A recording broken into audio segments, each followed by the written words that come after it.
On July 13, 1985, nearly 2 billion people watched the same event at the same time on the same day. No live stream, no phones, no replay button. If you missed it forever. That event was Live Aid, and it didn't just raise money. It rewired how the entire world thinks about celebrity, charity, and mass media. And if you're Gen X, this day is probably burned into your memory, whether you were sitting in your living room or you were too young to even know what you were watching. And here's what makes this story even bigger than most people remember. This wasn't one concert.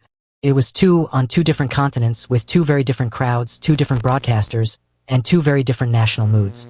By the end of this video, you'll understand what this day actually felt like whether you were in America or in Europe, and I want you to tell me your version of it in the comments because I'm reading every single one. Hey!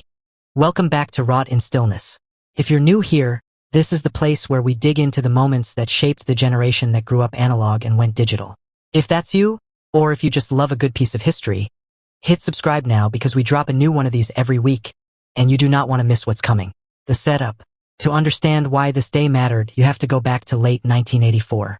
The BBC aired a news report from Ethiopia that shocked the entire United Kingdom. Images of famine on a scale most people had never seen broadcast into their homes. Musician Bob Geldof saw that report and couldn't shake it. Along with Midge Ure, he wrote, "Do they know it's Christmas?" A charity single meant to raise money fast. It worked.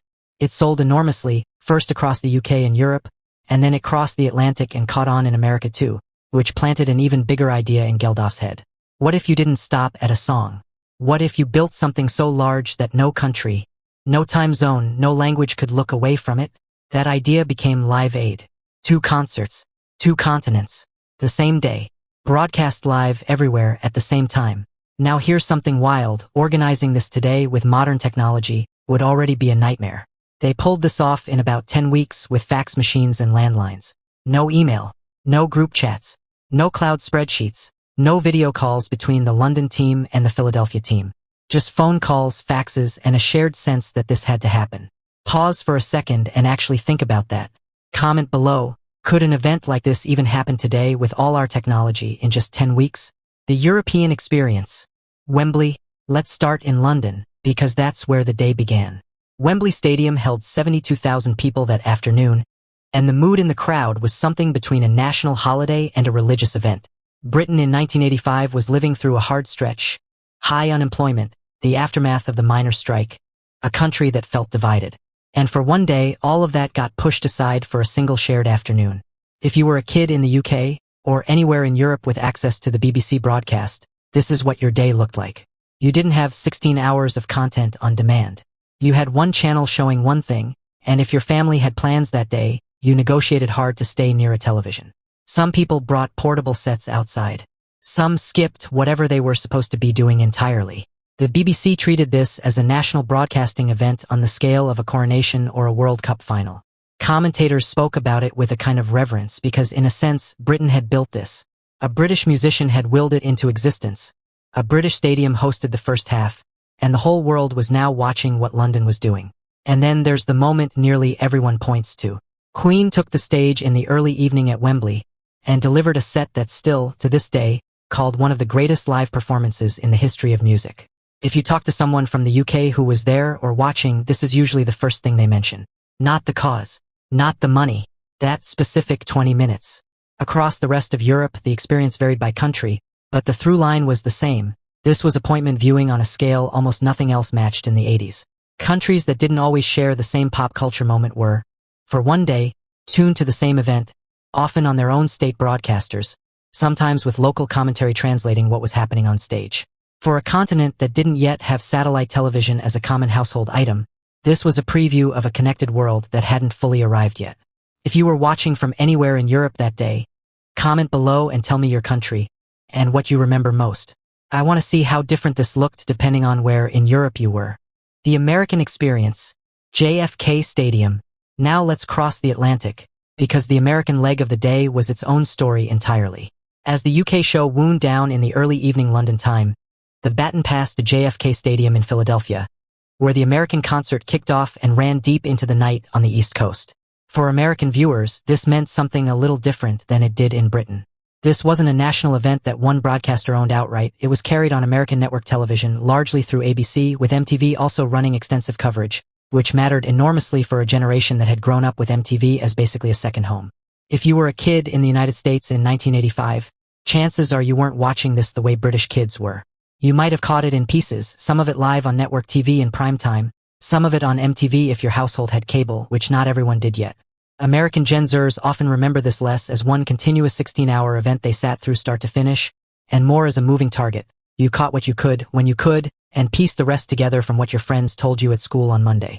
The American mood going into that summer was different too.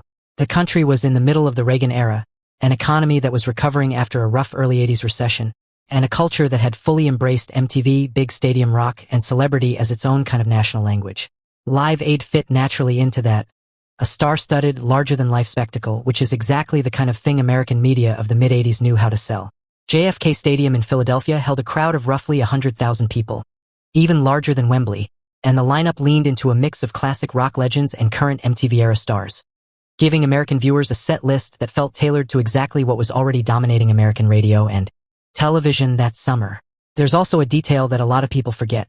Because of the time difference, the two shows overlapped for part of the broadcast, meaning for a window of hours, viewers were technically watching two continents perform back and forth in something close to real time. For 1985, that was almost unbelievable. There was no CGI split-screen magic making this feel seamless. This was raw, live, global broadcasting, stitched together by engineers and satellite feeds that had never attempted anything at this scale before. If you were watching from the United States, tell me in the comments, did you catch it on network TV, on MTV, or did you piece it together after the fact from friends and radio? I have a feeling the answers are going to be all over the map. The shared moment, two different countries. Here's what's fascinating when you put the American and European experiences side by side. It was the same event, technically, but it landed differently depending on where you were sitting. In Britain and much of Europe, this felt like a singular, unified cultural moment. One channel, one broadcast, one shared afternoon and evening that an entire country experienced together, almost like a national holiday nobody had officially declared.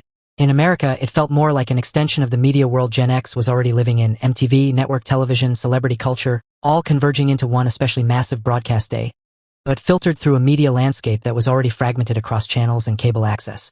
Neither experience was more real than the other. But it's a great reminder that even a genuinely global event still gets absorbed differently depending on the country, the broadcaster, and the culture watching it. What Gen X actually remembers. Here's the thing about Live Aid that a lot of younger viewers don't fully get, no matter which side of the Atlantic they were on. This wasn't background noise.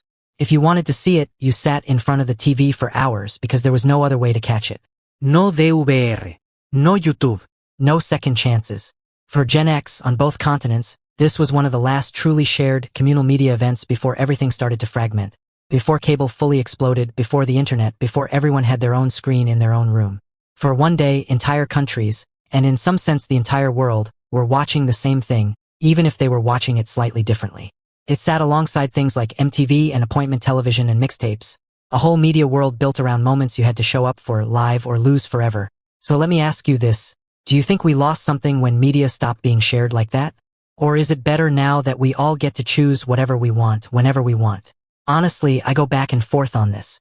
Tell me where you land, and tell me if you think that answer is different depending on whether you grew up in America or in Europe. The legacy. Live Aid raised an enormous amount of money for famine relief, though in the years since, there's been real, honest debate among historians and aid organizations about how effectively that money reached the people it was meant to help. That conversation is worth having on its own, and it doesn't take away from what the event itself achieved as a broadcast and a cultural moment. What it did do, undeniably, is create the template. Live Aid and countless benefit concerts since have followed the blueprint Live Aid drew up first, on both sides of the Atlantic. And to this day, it's still studied, not just as a charity event, but as one of the great logistical and broadcasting achievements in television history, a genuine test case for what it means to connect the entire world to one moment. Pause. Closing. Live Aid wasn't just a concert.